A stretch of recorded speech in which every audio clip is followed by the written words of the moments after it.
Hi guys, this is Ranjit, and in this video let's have a look at the Zenfone 9. And as you can see guys, this is supposed to be a compact flagship smartphone.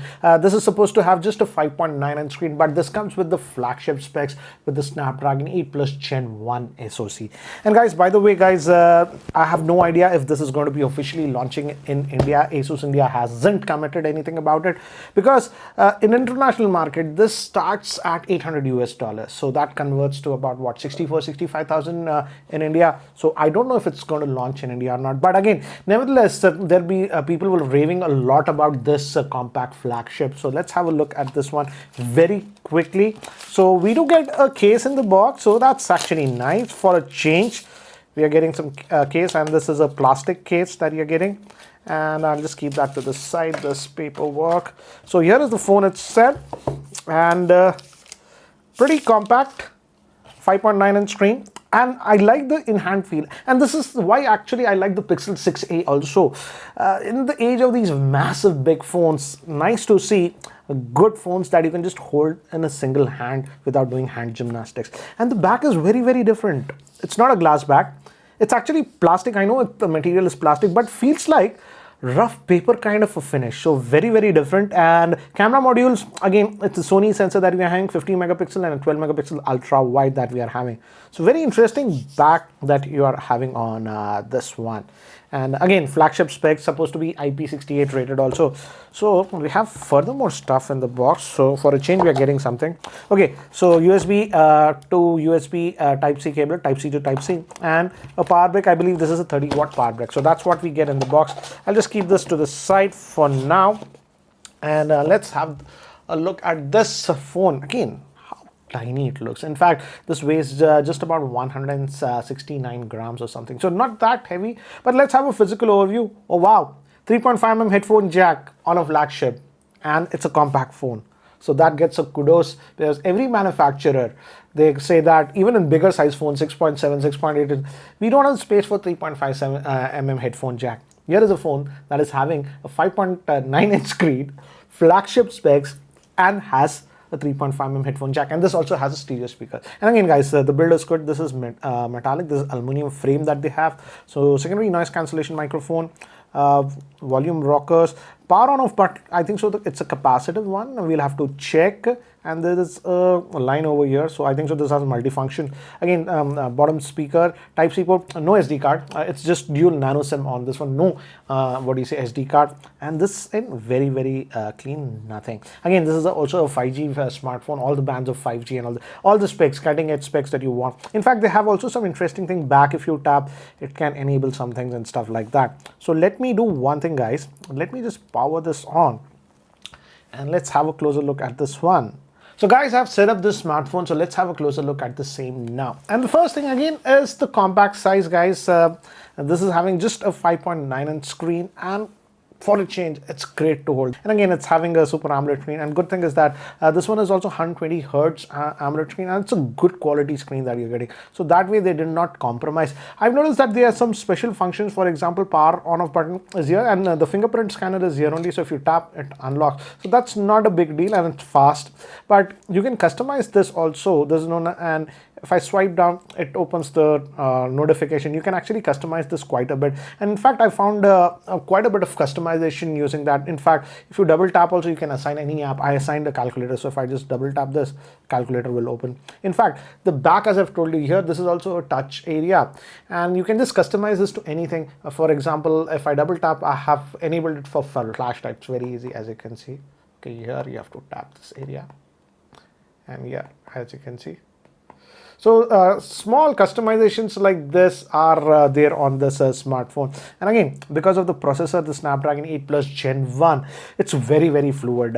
One thing to note is that, again, pretty close to stock Android. In fact, they have just released a Android beta for Android 13, but out of the box this comes with Android 12, and that's actually a good thing. But the one thing that I did not like that much is the Asus is committing only next 2 years of Android upgrades, that is Android 13 and 14, and next 2 years of Android security update. And for a flagship that cost almost $800 USD, I feel this is less, because even new companies for example, nothing and stuff. They are offering 3 years, 3 next Android upgrade. So that way Asus should have improved it. Moving to performance, as I've told you, again, it's very, very fast because of the processor that is used. And one thing to note is that, again, it's behaving very well as of now. And here are actually all the specs for this one, so that you get a good idea. In fact, I feel in battery life also, this should be very good, though it's having that 4300 odd mAh battery. But as I was using this Samsung Flip 4, this also has the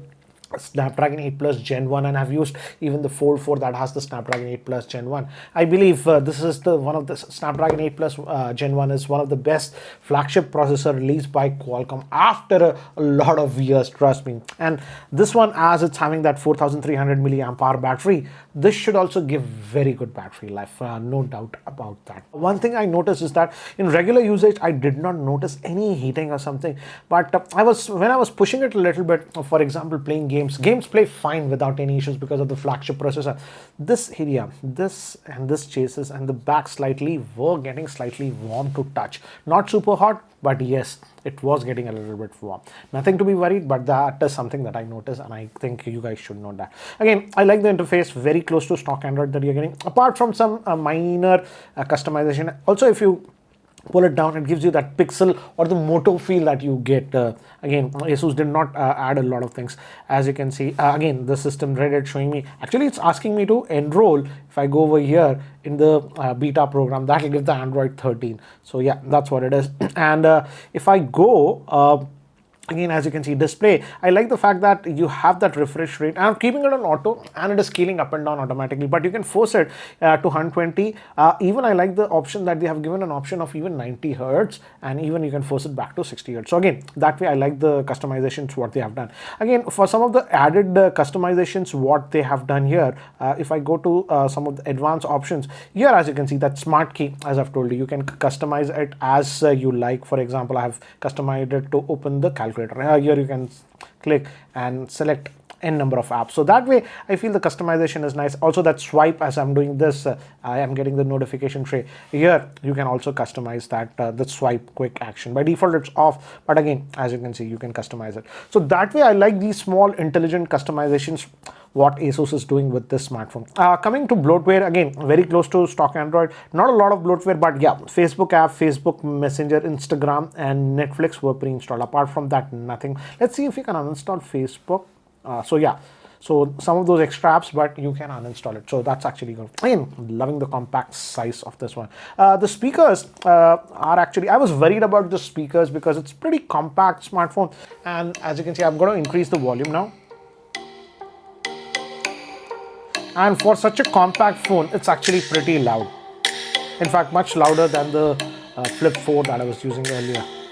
So in terms of sound, they have done a very good job, and I love the fact still 3.5mm headphone jack is there on this device. So that way I would say in terms of a flagship experience, they have given everything I would say on this one, apart from one thing. Most of the flagships have this, they have reverse wireless charging, but wireless charging is not present on this smartphone. That is only small nitpicking that I would say. And we have the side mounted fingerprint scanner, which is actually very responsive. They could have gone with the in-display fingerprint scanner. Apart from these two things, minor quibbles, I think so. Everything that you expect on a flagship, and if you are a lover of the 3.5mm headphone jack, you have this. Next thing is regarding the camera. As I've told you, guys, is the main camera is actually a 50 megapixel. This IMX766, and the thing is that it has 6-axis gimbal stabilization. So even when you're taking videos and even photographs, a little bit of shake is there, it'll handle it. And then again, we have a 12 megapixel, that's ultra wide. This is also by Sony, and the front facing camera that you have here is also a 12 megapixel. Again, this is by Sony. The camera samples are surprisingly good, but let me quickly give you an idea about the interface. Let me bring some objects here. Again, this is the regular shot. It's very fast phone, as you can see, and you have all the modes, and you can further go down here and customize all the options that you want. And front facing is also this one. So let me do one thing. Let me actually show you some of the samples taken with this device. It was a very overcast and it was actually raining, so took some samples from my balcony. This is ultra wide, and this is actually the regular shot. Ultra wide, if you notice, is not super wide, but regular shots that I took from the balcony came out very good. The natural background blur is actually pretty good. Yeah, these were taken in completely artificial light, and here also, as you can see, it's doing a good job. Now some samples taken with the front facing camera, and these were taken with the portrait bokeh mode with the front facing camera. Guys, shooting this video with the front facing camera of this Asus Zenfone 9, and I'm shooting in 4K 30 and 4K 60 are supported. One thing I'm noticing in videos, because this is again from the front facing camera, if you look at the back, it's actually overblown. So it looks like in video, at least from the front facing camera, the dynamic range is not that great. The rear facing camera StarTech pics actually came out a lot better. And guys, the weather is just crazy here in Hyderabad. It's actually in fact raining like crazy, so just can't go outside and shoot. If the rain stops, I'll try to include other samples. But yeah, this was with the front facing camera. I'm shooting with the rear facing camera, and I've set it to 4K, and the rain is not just stopping. So just walk around to give you an idea how is the stabilization. There's also one more stabilization known as hyper steady, but with that it's only restricted to full HD. But even in this 4K with the current stabilization, actually it looks good. But you guys, let me know what do you feel about the same. So guys, this is the Asus Zenfone 9. What do you guys feel about this Zenfone 9? Do let me know in the comment section below. I'm actually just happy that this device exists, because generally what happens is that in the compact screen size, we are hardly getting that many great phones, and not with flagship specs if they come. So nice to see this option given by Asus, and they're retaining a 3.5mm headphone jack. But again guys, this is a pricey phone. As I've told you, in US it's about $800. So I don't know if what do you say, Asus India will launch it in India or not. So do let me know what do you feel about this one, and if it launches in India at about what, 65,000 or something like that, will you be interested to buy this or not? Would love to know your thoughts in the comment section below. Anyways guys, that's it for now. Thanks for watching, and if you guys are still not subscribed to my YouTube channel, bye Carlo, hit the subscribe button. Anyways guys, take care, catch you later.